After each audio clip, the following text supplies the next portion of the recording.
ဟုတ်ကဲ့အားလုံးပဲမင်္ဂလာပါကျွန်တော်တို့ဒီနေ့ပေါ့နော်ကျွန်တော်ဘာကိုပြောသွားမလဲဆိုတော့ဒီ AWS မှာကျွန်တော်တို့compute service ကျွန်တော် computer လုံးဘယ်လိုမျိုးcreate လုပ်မလဲပေါ့နော်အဲ့ဒါကိုကျွန်တော်ပြောပြပေးသွားမှာဖြစ်တယ်ဆိုတော့ကျွန်တော်AWS account create လုပ်ပြီးသွားလို့ရှိရင်ကျွန်တော်ဘယ်လိုမျိုး AWS account create လုပ်လဲဆိုတော့ကျွန်တော်ဗီဒီယိုလေးတစ်ခုလုပ်ထားတယ်ဆိုတော့ဒီအောက်မှာလည်းကျွန်တော် link တွဲပေးထားပေါ့နော်အဲ့ link ထဲမှာကျွန်တော်တို့how to create the AWS free tier account ဆိုတာအဲ့မှာတော့ကြည့်လို့ရပါပေါ့နော်ဆိုတော့ကျွန်တော်ဒီပေါ့နော်account create လုပ်ပြီးသွားလို့ရှိရင်ကျွန်တော်တို့ free tier မှာဘယ်လိုမျိုးပေါ့နော်ဒီ12 month free ကိုဘာ service တွေရလဲဆိုတော့ကျွန်တော်တို့ဒီ page မှာလာကြည့်လို့ရတယ်ဆိုတော့ကျွန်တော်အခုဒီနေ့ပြောပြသွားမှာ Amazon EC2 ကိုကျွန်တော်တို့ဘယ်လိုမျိုး create လုပ်မလဲဆိုတော့ကျွန်တော်ပေါ့နော်ပြောပြပြီးပါမှာပေါ့ဆိုတော့သူဒီပေါ့နော် free 12 month မှာပေးတာ950 hour ပေါ့နော်ဆိုတော့1 month မှာper month ကို950 hour ကျွန်တော် run လုပ်ရတယ်ဆိုတော့950 hour ထက်ကျော်သွားလို့ရှိရင်เนาะကျွန်တော်ပတ်စံပေးရမှာပေါ့เนาะဆိုတော့ဒီ testing purpose အတွက်ဆိုရင်တော့ဒီကအဆင်ပြေရဗျာဆိုတော့သူပေးထားတဲ့ဒီပေါ့เนาะဒီ compute တွေမှာကျွန်တော် run လုပ်ရဒီ T3 T2 micro D3 micro ပေါ့เนาะ T3 micro ဒီT2 micro region support မလုပ်တဲ့နေရာမှာကျွန်တော်တို့ဒီ easy to instant ဒီနှစ်မျိုး type နှစ်မျိုးကိုကျွန်တော်တို့သုံးလို့ရတယ်ဒီကျွန်တော်တို့ create လုပ်တဲ့အချိန်မှာပဲဘယ်ဟာ free tier ရတယ်ဘယ်ဟာ free tier မရဘူးဆိုတော့ကျွန်တော်တို့ကြည့်လို့ရတယ်ပေါ့နော်ဆိုတော့ဒါတိတ်ပြဿနာကြီးမဟုတ်ဘူးဆိုတော့ကျွန်တော် account create လုပ်ပြီးသွားပြီဆိုလို့ရှိရင်ဒီကျွန်တော် account create လုပ်သွားပြီပေါ့နော်ဆိုတော့ကျွန်တော်ဒီ Amazon EC2 instant ဘယ်လိုမျိုး create လုပ်ရလဲပဲကျွန်တော်ပြောပြပေးပါမယ်ဒီနေ့ဆိုတော့ကျွန်တော်တို့အရင်ဆုံးကျွန်တော်ကတော့ဒီ IAM account တစ်ခုလုပ်ထားတဲ့ admin account admin account နဲ့ပဲကျွန်တော်ဝင်မယ်ပေါ့နော်ဒီအခုကြည့်နေတဲ့လူတွေကတော့ဒီကိုမှ admin account create မလုပ်ရသေးဘူးဆိုလဲကျွန်တော်တို့ဒီ root user account ပေါ့နော်ဒီကျွန်တော်တို့ root user account နဲ့ပဲ sign in using root user email account နဲ့ပဲကျွန်တော်ဝင်ပြီးတော့လုပ်လို့ရတယ်ပြဿနာမရှိဘူးကျွန်တော်ကတော့ဒီ web practice ပဲပေါ့နော်ဒီ admin account create လုပ်ထားတယ် admin account create လုပ်ပြီးတော့ admin account ဒီ ID ဒီ account ID နဲ့ပေါ့နော် admin username admin password နဲ့ကျွန်တော်ဝင်မယ်ပေါ့နော်ဆိုဝင်ပြီးတော့ကျွန်တော် create လုပ်မယ် okay also ကျွန်တော်ဟိုဟာတခုလောက်ထားတယ်ဒီ MFA ပေါ့နော် MFA လည်းလောက်ထားတယ်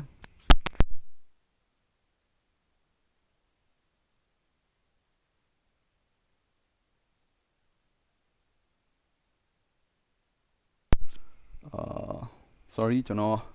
ဒီဖုန်းလေးခဏပြေးပြီးတွားယူလိုက်တာ okay ဆိုတော့ကျွန်တော်ဒီမှာ MFA ထည့်လိုက်မယ် MFA code ဆိုတော့ sorry ဒီကမဟုတ်ဗျကျွန်တော်ဒီမှာ authentication ကြည့်လိုက်မဟာနေဆိုတော့ဒီမှာကျွန်တော်ရဲ့ authent ပမာလဲဆိုတော့ဒီကောင်းနေလိမ့်မယ် authent နေရလည်းများတော့ဘယ်ထည့်ရမှန်းတော့မသိတော့ဒီကောင်းနေမှာဆိုတော့9067ဆိုတော့ကျွန်တော်ရဲ့ authent ပေါ့နော် one time code ကိုကျွန်တော်ရိုက်လိုက်တယ်ရိုက်ပြီးတော့ကျွန်တော်ထည့်လိုက်တယ်ထည့်ပေါ်ရင် okay access ဖြစ်သွားပြီဆိုရင်ကျွန်တော်တို့ AWS console ရောက်လာပြီ okay ဒီမှာကျွန်တော်တို့ console ရောက်လာပြီဆိုလို့ရှိရင်ကျွန်တော်တို့ service တွေပေါ့နော်ဘယ် service ကိုသုံးခြင်းလဲကျွန်တော်တို့ဘယ် service ကိုဘယ်လိုမျိုး dashboard ဘယ် service dashboard ကိုဘယ်လိုသွားမလဲဆိုကျွန်တော်တို့အလွယ်တကူဒီမှာရိုက်ရှာလို့ရ easy to ဆိုရင် easy to easy to မဟုတ်ဘူးကျွန်တော်တို့ဒီ S3 ဆိုလဲ S3 ပေါ့နော်ကျွန်တော်ဒီမှာရိုက်ရှာပြီးတော့တန်းသွားလို့ရဒါမှမဟုတ်လဲသူ့ရဲ့ဒီပေါ့နော် recently visit ထဲမှာကျွန်တော်တို့ visit လုပ်ပြီးသွားလို့ရှိရင်ကျွန်တော်ရောက်နေလိမ့်မယ် icon နေလည်းတစ်ခါတည်းတန်းသွားလို့ရမယ်ကျွန်တော် recently visit ဖြစ်ထားတဲ့အတွက်ကြောင့်ကျွန်တော် easy to ကိုတစ်ခါတည်းတန်းသွားလိုက်မယ်တွားသွားလို့ရှိရင်ဒီမှာပေါ့နော်ကျွန်တော်ဒီ easy to ဒီ dashboard ကိုရောက်သွားလို့ရှိရင်ကျွန်တော် easy to တစ်ခုပေါ့နော် instant တစ်ခုကို create လုပ်မယ်ဆိုလို့ရှိရင်ကျွန်တော်ဒီမှာဒီ dashboard မှာနေ launch instant ဆိုတာတွေ့လိမ့်မယ်ဆိုတော့အဲ့ launch instant ပြီးတော့နောက်တစ်ခုကကျွန်တော်တို့သတိထားမှာကဘာလဲဆိုတော့ကျွန်တော် bell region မှာလဲပေါ့ကျွန်တော် create လုပ်မလဲပေါ့တစ်ခါလေကြာလို့ရှိရင်ကျွန်တော်က okay US East 2မှာကျွန်တော် create လုပ်လိုက်ပြီးတော့နောက်ထပ်ဝင်တဲ့အခါမှာ US East 2 link နဲ့မဟုတ်ကျွန်တော် US ဒီမှာပေါ့နော်ကျွန်တော် US East 2 link နဲ့မဟုတ်ကျွန်တော်တခြားUS West 1 West 2နဲ့ဝင်လိုက်ပြီလို့ရှိရင်ကျွန်တော်ဘာမှလဲငါ easy to ဆိုပြီးတော့ဖြစ်သွားတယ်ဆိုတော့ကျွန်တော်က okay ကျွန်တော် Ohio မှာcreate လုပ်မယ်ဆိုရင်ကျွန်တော်ပြန်ပြီးတော့ဒီ easy to insert access လုပ်မယ်ပြန်ပြီး manage လုပ်မယ်ဆိုရင် Ohio region နဲ့ကိုလာပေါ့နော်ဆိုတော့ကျွန်တော်တို့ဒီ Ohio region ထဲမှာကျွန်တော်ကတော့ create လုပ်မှာမယ်ဆိုတော့ launch instant နှိပ်မယ်နှိပ်သွားလို့ရှိရင်ဒီမှာကြိုက်တဲ့ name ပေါ့နော် text server ဆိုပြီးတော့ text ဒါမှမဟုတ်လို့ရှိရင် Ubuntu ပေါ့တူဆိုပြီးတော့ပေးလိုက်လေရတယ်ဆိုတော့ပေးသွားရင်ကျွန်တော်ဒီမှာ image တွေကြိုက်တဲ့နေပေးပေါ့နော်ပြီးသွားရင်ကျွန်တော်ဒီမှာ image တွေက Amazon Linux AMI ဒီမှာ free tier eligible ဒီမှာရေးပြရတယ်ကျွန်တော်တို့အဲ့ဒါတွေနဲ့ပဲကျွန်တော်တို့သွားမယ်ပေါ့နော်အဲ့ကြမှာကျွန်တော်တို့ခုနပြရတယ်920 hour ကျွန်တော်တို့ရမယ်ပေါ့နော်ဟုတ်ဒီမှာ950 sorry 950 hour ကျွန်တော်တို့ရမယ်ဆိုတော့ကျွန်တော်ကတော့အခုလောလောဆယ်ဒီ menu server ကိုပဲကျွန်တော် create လုပ်လိုက်မယ်ကြိုက်တာရွေး22ရွေး version 24ရွေးပေါ့နော်ကြိုက်တာရွေးဆိုတော့22ကျွန်တော်ရွေးလိုက်တယ်ရွေးပါ okay သူကsign in ပြရပေါ့နော်ဒါ OAI AMI ဖြစ်နေရပေါ့ဘာညာပေါ့ဆိုတော့ confirm နဲ့လိုက်လိုက်ရတယ်ဒါမှမဟုတ်24နဲ့ပဲကျွန်တော်တို့သွားလိုက်ရတယ်ဆိုတော့ဒါဒီပေါ့နော်ကျွန်တော်တို့current setting အရာပေါ့နော်ကျွန်တော် new image ရွေးလိုက်လို့ရှိရင် changes တွေတော့ဖြစ်သွားမယ်အဲ့ဒါ confirm changes ဖြစ်လားမဖြစ်လားဒါကိုကျွန်တော်မေးတာ okay confirm changes ဆိုတော့ဟုတ်တယ်ဒီ AMI သုံးမယ်ဆိုပြီးတော့ okay ဒီမှာကျွန်တော် instant type ကအခုနပြောရတဲ့အတိုင်းပဲD2 micro ရ region မှာကျွန်တော် D2 micro free သုံးလို့ရမယ်12လတစ်လကိုကျွန်တော်950 hour သုံးလို့ရမယ်ဒီမှာလည်းကျွန်တော်ရေးပြရတယ်ဆိုတော့အဲ့ဒါကိုအဲ့တိုင်း follow လုပ်ပြီးကျွန်တော် free တီးရပြီးသွားရင် keybase ဆိုတာဘာလဲဆိုတော့ကျွန်တော်ဒီ instant ကိုconnect လုပ်တော့မယ်ဆိုလို့ရှိရင်ကျွန်တော် SSH နဲ့ဝင်မယ်ပေါ့ SSH နဲ့ဝင်မယ်ဆိုလို့ရှိရင်သူ့ရဲ့ဒီပေါ့ဒီ key ပဲပေါ့နော်သူရဲ့ public key ကိုကျွန်တော်တို့ထည့်ပြီးတော့ကျွန်တော်တို့ကဟိုမွေပြီးတော့ access လုပ်မှရမှာပေါ့အဲ့တော့ကြောင့်ကျွန်တော်တို့ကဒီ key ပဲကိုပေါ့နော်သူတို့က create လုပ်မှလားမလုပ်ဘူးလားကျွန်တော်မေးတာ key ပဲမသုံးမနဲ့ process without a key ပဲဆိုပြီးတော့ကျွန်တော်တို့key ပဲလည်းမသုံးငါတို့ဒီတိုင်း console ကနေ manage လုပ်မယ်ဆိုပြီးတော့လုပ်လိုက်လေရတယ်ကျွန်တော်တို့ဒီမှာ info ဖတ်လို့ရပါပေါ့နော်ဆိုတော့ဒီမှာ keybase ဆိုတာပါလဲကျွန်တော်တို့ keybase ကိုကျွန်တော်တို့ဒီမှာ landing လာလုပ်လို့ရတဲ့ခါရဲဆိုတော့ keybase ဆိုတာကျွန်တော်တို့ဒီ computer ကျွန်တော်တို့ဒီပေါ့နော်client ကနေပြီးတော့ဒီ server easy to instant ကိုကျွန်တော်တို့access လုပ်တော့မယ်ဆိုလို့ရှိရင်ဒီကျွန်တော်ကဟို key လို့ရပေါ့နော်သူဒီ instant ကိုဟို access လုပ်ဖို့ key လို့ရဆိုတဲ့အခါကျတော့ကျွန်တော်က i key ကိုကျွန်တော်ကdownload လောက်ထားပြီးတော့အဲ့ဒီ SSH console နဲ့ပေါ့နော်တခုနဲ့ဝင်တဲ့ခါကြလို့ရှင်ကျွန်တော်ကအဲ့ key ထည့်ပြီးတော့access လုပ်ရအဲ့တော့ပေါ့နော်ဆိုတော့သူ့ရဲ့ဒီပေါ့နော်private key ကိုကျွန်တော်က download လုပ်ပေးထားရတယ်ဆိုတော့ဒီ private key ကိုdownload လုပ်ပြီးတော့ဒီ easy to instant ကို access လုပ်ရဆိုတော့ဒါကတော့topic တစ်ခုပေါ့နော်ဒီpublic key နဲ့private key နဲ့ဆိုတော့ဒီ instant ထဲမှာကျွန်တော်တို့ကpublic key ကိုstore လုပ်ထားတယ်ဒီ Amazon easy to ကကြတော့ဒီကျွန်တော်တို့ဒီ computer မှာကျတော့ခုန download လုပ်လိုက်တယ်sorry ကျွန်တော်ပြောတာဒီဟိုပါပေါ့နော် private key okay text ဆိုတော့ဒီမှာကျွန်တော်တို့မှာ image ရွေးလိုက်ပြီဒီမှာ name ပေးလိုက်ပြီပေးပွားရင်သူဒီ free trial မှာ free ဒီမှာ eligible ဖြစ်တဲ့ကျွန်တော် instant time ကိုရွေးလိုက်ပြီရွေးပြီးလို့ရှိရင်ကျွန်တော် key ပဲကျွန်တော်တို့ရဲ့ဒီ private key ပေါ့နော် private key ကျွန်တော်ဒီမှာ private key ကို create လုပ်ကျွန်တော် key ရှိပြီးသားဖြစ်တဲ့အတွက်ကြောင့်မလို့ဒီ private key ကိုပဲကျွန်တော်သုံးပြလိုက်မယ်တကယ်လို့မရှိသေးဘူးဆိုရတယ် create new key ပဲကိုနှိပ်ပြီးတော့ကျွန်တော်တို့ဒီဟိုဟာ key name ကိုရေးပြီးတော့ကျွန်တော်တို့ download လုပ်လိုက်ရတယ်ဆိုတော့သူ့ကို connect လာလုပ်မဲ့အခါမှာကျွန်တော်ဒီ private key ကိုသုံးပြပြီးတော့ connect လုပ်လိုက်လို့ရှိရင်ကျွန်တော်တို့ SSH နဲ့ဒီ instant ကိုကျွန်တော်တို့connect လုပ်လို့ရပြီပေါ့နော် okay network setting မှာကျွန်တော်တို့ existing ရွေးလဲရတယ်ကျွန်တော်တို့ create security group အသစ်create လုပ်လိုက်လေရတယ်ပေါ့နော်ဆိုတော့ security group ဆိုတာကကျွန်တော်တို့ဒီကျွန်တော်ရှိပြီးသား security group ကိုပဲသုံးလိုက်တယ်security group မှာကျွန်တော် manage လုပ်လို့ရတယ်ပေါ့နော်ဘာ manage လုပ်လို့ရလဲဆိုတော့ဒီ easy to ကိုinbound outbound တွေကိုကျွန်တော်တို့manage လာလုပ်လို့ရတယ်အဲ့အတွက်ဒီဟိုဟာကိုသူက security group ကိုအသစ် create လုပ်မှာလားဒါမှမဟုတ်လို့ရှိရင်